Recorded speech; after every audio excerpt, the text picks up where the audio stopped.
Angaphezu kuka-4,500 amakhansela e-ANC abuya kulo lonke leli abeyingxenye yalo mhlangano. Inhloso yawo bekuwukuzotitinya ngoswazi oluncane amakhansela e-ANC angenzi kahle njengoba omasipala abaningi bebhekene nokungathunyelwa kwezidingongqangi.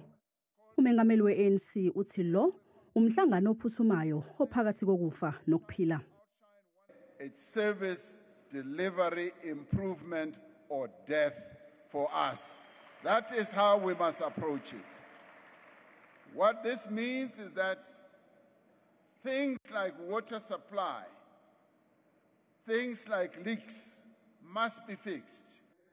Umengameli uthi njengoba kiwa okhethweni lohulumeni bezindawo ziyisithupha izinto okumele amakhansela e-ANC azibeke eqhulwini.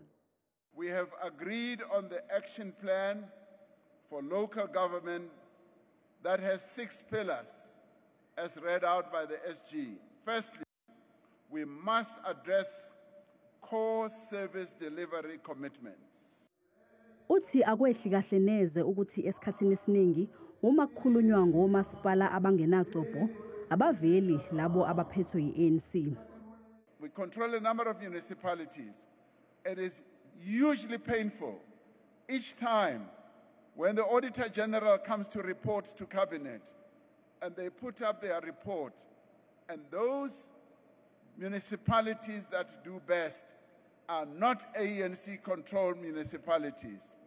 Umengameli uthi amakhansela amaningi e-ANC awagqiziqakala ungabibikho kwamanzi kanye nokugeleza kwendle eindaweni ahlala kuzo. Lena ke bekungeminye yemizamo ye-ANC yokuzakha kabusha ukuze ibuyelwe amavoti ngesikhathi sokhetho ngonyaka ozayo.